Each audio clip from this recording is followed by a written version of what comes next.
নমস্কার বন্ধুরা, ফিলফিল কুকিং চ্যানেলে আপনাদের সবাইকে স্বাগত জানাই। আজকে একটা স্ন্যাক্সের রেসিপি রান্না করব, যেটা বাচ্চাদের খুবই প্রিয়। বড়রাও সেই রেসিপিটা খুব পছন্দ করবে আশা করি। তো রেসিপিটা আলু দিয়েই বানাবো। আপনারা অনেকেই আছেন যারা আলু খেতে খুবই পছন্দ করেন, তো আজকের রেসিপিটা আলু দিয়েই বানাবো। আজকে আমি বানাতে চলেছি পটাটো স্টিক। তো ভিডিওটা আপনারা শেষ পর্যন্ত দেখতে থাকবেন। আর আমাকে লবণী কেন? প্রথমে আলুগুলোকে 4 ভাগ করে ভালো করে এখানে আমি ধুয়ে সেদ্ধ করে নিচ্ছি। আলুগুলো এখানে সেদ্ধ করে নিয়েছি। এটা খোসা মতো আলু আমি সেদ্ধ করেছি, তো খোসাগুলো আমি ছাড়িয়ে নেব। তো 3টে আলু এখানে সেদ্ধ করে নিয়েছি। পটাটো স্টিক বানানোর জন্য যে সমস্ত উপকরণ লাগবে সেগুলো আমি আপনাদেরকে দেখিয়ে দিচ্ছি। তার জন্য লাগছে পেঁয়াজ কুচি, লঙ্কা কুচি, লঙ্কা গুঁড়ি আর একটুখানি হলদি গুঁড়ি, গরম মশলা, জিরা আর ধনা গুঁড়ি, লবণ আর কর্নফ্লাওয়ার। আর এখানে আমি পটাটো স্টিকটা ভেজে নেওয়ার জন্য সাদা তেল ব্যবহার করতেছি। ব্যাস এইগুলোই লাগবে পটাটো স্টিক বানানোর জন্য। আলুগুলোর আমি খোসা ছাড়িয়ে নিচ্ছি। প্রত্যেকটার আলু খোসা ছাড়িয়ে নিচ্ছি। আলুর খোসা ছাড়িয়ে সেদ্ধ করলে তার টেস্টটা আলাদা রকম হয়।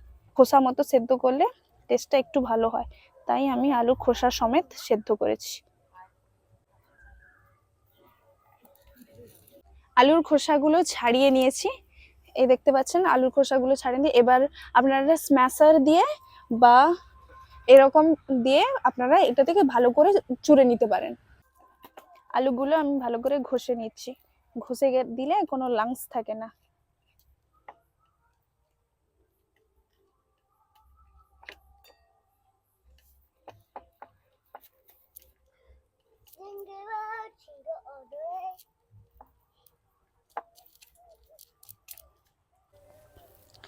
আলুটা ভালো করে স্ম্যাশ করে নিয়েছি। এবার আলুতে এই উপকরণগুলো এক এক করে দিয়ে দিচ্ছি। প্রথমে দিয়ে দিচ্ছি জিরা গুঁড়ো, ধনা গুঁড়ো, লঙ্কা গুঁড়ি আর একটুখানি হলদি গুঁড়ি, কুচি করে রাখা পেঁয়াজ, লঙ্কা কুচি, গরম মশলা গুঁড়ো আর কর্নফ্লাওয়ার, পরিমাণ মতো লবণ দিয়ে ভালো করে এটাকে আমি মেখে নিচ্ছি।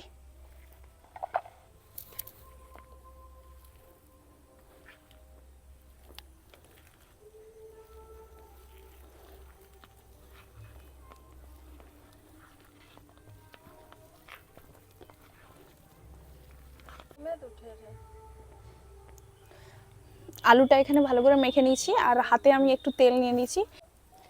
আমি ভালো করে হাতে তেল মেখে নিয়েছি। এবার এই এতটা করে নিয়ে নিয়েছি, এটাকে আমি এবার লম্বা লম্বা করে নেব।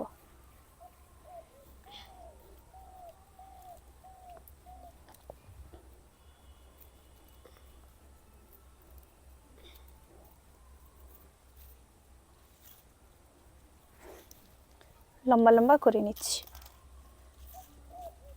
বাকিগুলো সব আমি এভাবেই করে নিচ্ছি। আলাদা করে দিচ্ছি।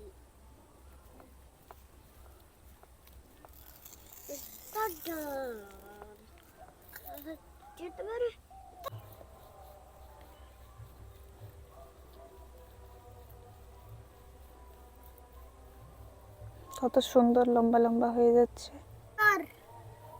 সুন্দর। আমি অনেকগুলো বানিয়ে নিয়েছি। আপনারা এরকম করে হাতেও বানাতে পারেন। তেল নিয়ে দেখবেন হাতেও খুব সুন্দর হচ্ছে। মাঝে মাঝে তেল নিতে থাকবেন। পুরো সুন্দর লাগছে। পুরো সুন্দর লাগছে। হ্যাঁ হ্যাঁ।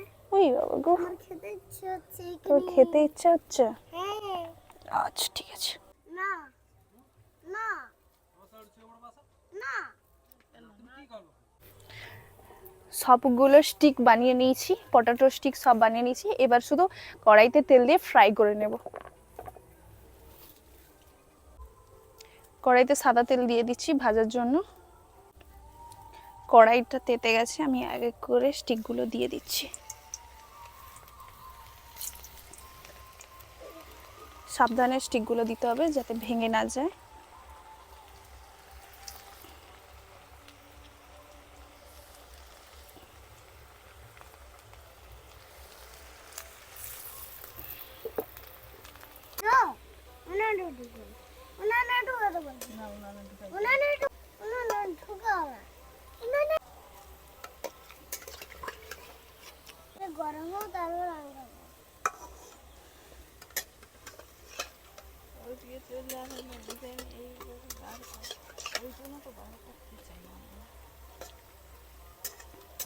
হালকা আছে, আমি আস্তে আস্তে করে ভেজে নিচ্ছি।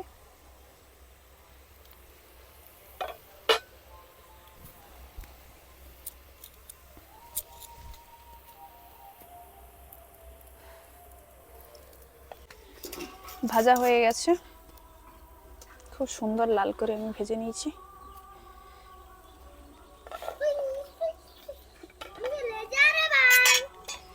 বাকিগুলো দিয়ে দিচ্ছি।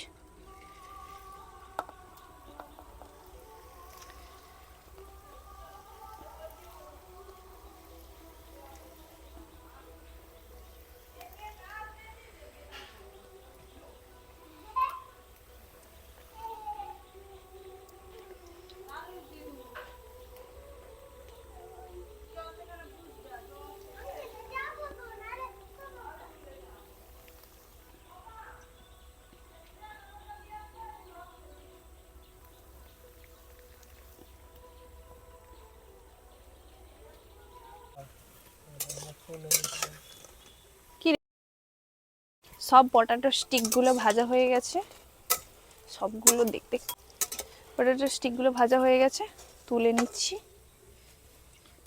তেল ঝাঁকিয়ে ভালো করে তুলে নিচ্ছি।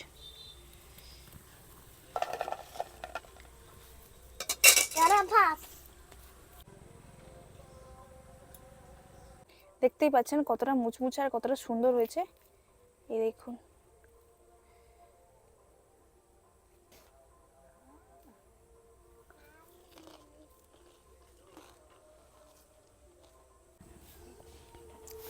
পটাটো স্টিকগুলো আমার ভাজা হয়ে গেছে, আর পটাটো স্টিকগুলো আপনারা দেখতে পাচ্ছেন কতটা সুন্দর হয়েছে স্টিকগুলো। তো আপনারা অবশ্যই সন্ধ্যেবেলার চায়ের সাথে স্ন্যাক্স হিসাবে খেতে পারেন, আপনাদের অবশ্যই ভালো লাগবে। আর আমার ভিডিওগুলো আপনাদের যদি ভালো লাগে লাইক করে দেবেন, কমেন্ট করে জানাবেন আমার ভিডিওগুলো আপনাদের কেমন লাগে, আর অবশ্যই শেয়ার করতে ভুলবেন না। দেখা হচ্ছে আবার অন্য কোনো রেসিপি নিয়ে অন্য কোনো ভিডিওতে। ভালো থাকবেন, সুস্থ থাকবেন, সাবধানে থাকবেন। নমস্কার।